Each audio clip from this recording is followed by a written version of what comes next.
In this screencast, we'll go into more detail about predicates. Specifically today, we're going to cover indirect and direct objects. It's important to note right from the beginning that these objects only occur after action verbs, so we're solely focusing on predicates that are action verbs today. If a subject is the person or thing in the sentence that is doing something, the direct object is the person or thing that is receiving the action.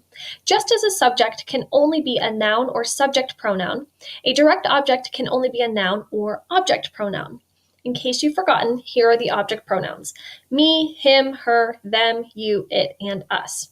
And yes, if you've been paying attention, the subject and object pronouns happen to be the same for second person you and the third person gender neutral it. Just one of those fun English quirks. So all 4 example sentences I have here use direct objects, which are in bold. The action verbs are underlined. In the green sentences, the direct objects are nouns. In the first one, Jackie kicked the ball. The ball is what my sister kicked. It's receiving the action of her kicking. Now, she might just call it a soccer ball, but we would call it a direct object. Unlike my sister, I am horribly uncoordinated when it comes to balls, as I just mentioned in the previous screencast. In the next sentence, Kate broke his jaw. The jaw is the unfortunate direct object. Just as a side note, we will never be taking a class field trip outside to play kickball for obvious liability reasons.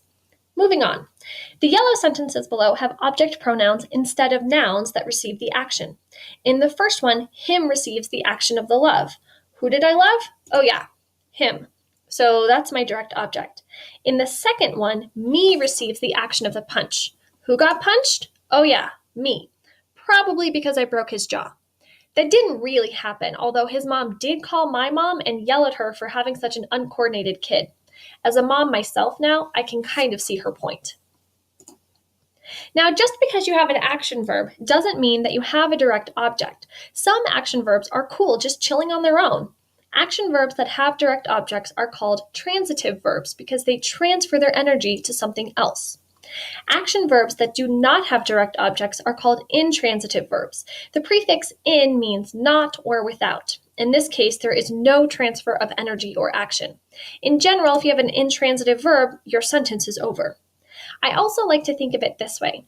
The root intro means within or into. So someone who is an introvert is not outgoing and prefers his or her own company to that of a large group. Same with an intransitive verb. An intransitive verb doesn't need groupies, aka direct objects. It just likes to hang out by itself.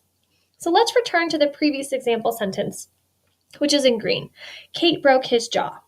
Because jaw is the direct object, this is a transitive verb. Now let's look at the new sentence. Kate ran. Because all I did was run, nothing is receiving the action here, and there's no direct object. It's an intransitive verb.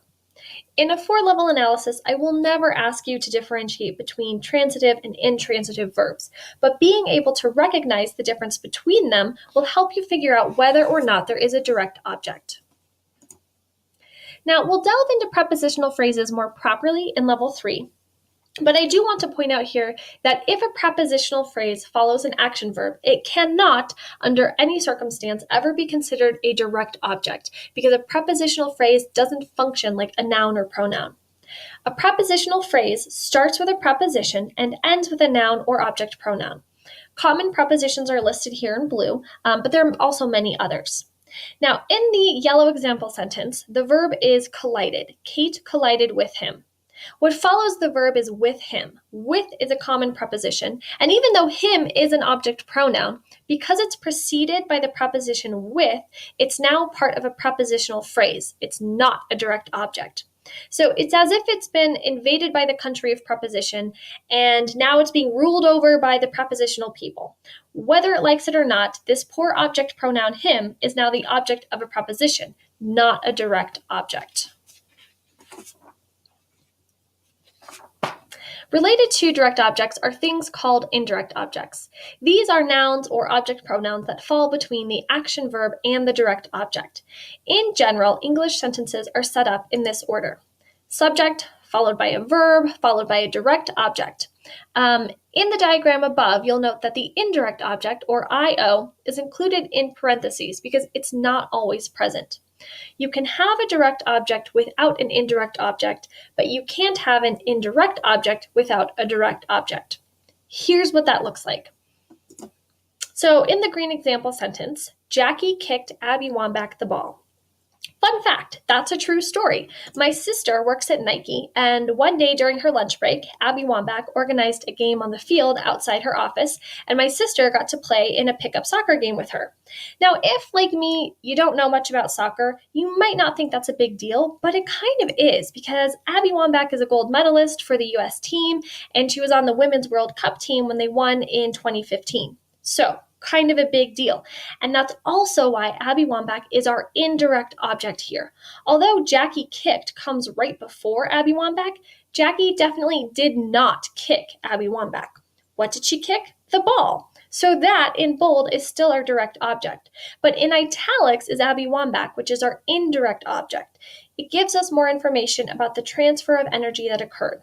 In this case, the energy that went into the ball indirectly also went toward Abby Wambach.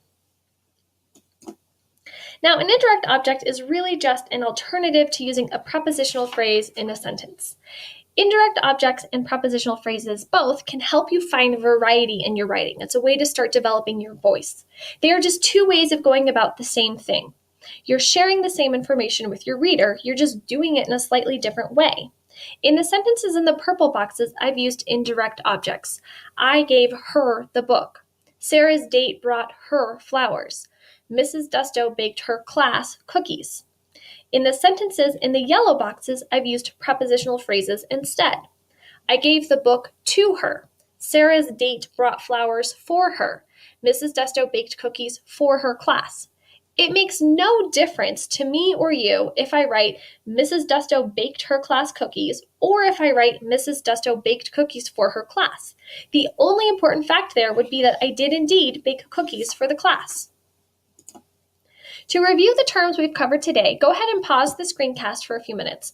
Copy these 4 sentences into your notes and try to identify the objects, direct or indirect. Some sentences have both, some only have direct objects. We will go over this in class.